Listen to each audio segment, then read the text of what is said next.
இது வந்து பார்த்தீங்கன்னா ஐபிஎல் ஆக்ஷன் நடந்து முடிஞ்சதுங்க. அதில் சிஎஸ்கே வந்து பார்த்தீங்கன்னா ஒரு நல்ல பிக் பண்ணியிருக்காங்க. என்னென்னு பார்த்தீங்கன்னா ரவிச்சந்திர அஸ்வினை எடுத்திருக்காங்க.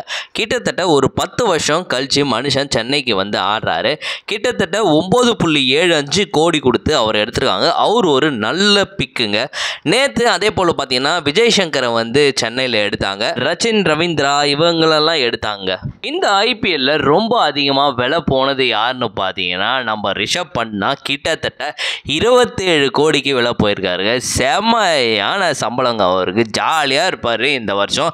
அதே மாதிரி பார்த்தீங்கன்னா ஸ்ரேயாஸ் ஐயரோட பர்ஃபார்மன்ஸ் வந்து அந்தளவுக்கு எதுவும் பெருசாக இல்லை. அவர் வந்து பார்த்தீங்கன்னா 26.75 கோடி கொடுத்து எடுத்துருக்காங்க.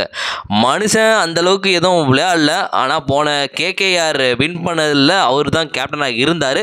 பட் இருந்தாலும் அவரோட பெர்ஃபார்மன்ஸ் அந்தளவுக்கு ஒன்றும் பெருசாக இல்லைன்றது என்னோட ஒப்பீனியனுங்க. மேபி இந்த ஒப்பீனியன் ஒருத்தருக்கு மாறலாம். பட் ஆனால் 26 கோடிக்கு அவர் ஒர்த்தாக கேட்டிங்கன்னா கண்டிப்பாக இல்லைங்க.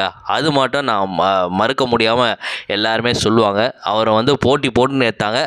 இதில் ரிஷப் பண்டாக இருக்கட்டும், ஸ்ரேயாஸ் ஐயராக இருக்கட்டும், அவங்கள வந்து இந்த அளவுக்கு விலை வச்சது யாருன்னு பார்த்தீங்கன்னா டெல்லியோட மேனேஜ்மெண்ட் தான். ஏன்னா அவங்க தான் வந்து பார்த்தீங்கன்னா பயங்கரமாக ஏற்றி விட்டாங்க. சாதாரண அமௌண்ட்டை வந்து பயங்கரமாக ஏற்றி விட்டு கடைசியில் வேண்டாம்னு சொல்லிட்டாங்க. அதே மாதிரி பார்த்தீங்கன்னா ஹர்ஷதீப் சிங் கிட்டத்தட்ட 18 கோடிக்கு போயிருக்காரு. அவரும் வந்து ரொம்ப அதிகமாக காசு கொடுத்து எடுத்திருக்காங்க. நம்ம நட்ராஜன் கிட்டத்தட்ட ஒரு 10 கோடிக்கு மேலே போயிருக்காருங்க. ஒரு நல்ல பிக் அவர் வந்து இன்னும் கூட அதிக கோடி கூட போயிருக்கலாம். அதுதான் என்னோட தனிப்பட்ட கருத்து.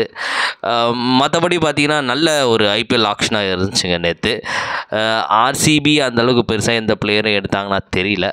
இன்றைக்கும் மேபி இருக்குது. இன்றைக்கி பார்த்துட்டு முழு வீடியோ பார்க்கலாங்க.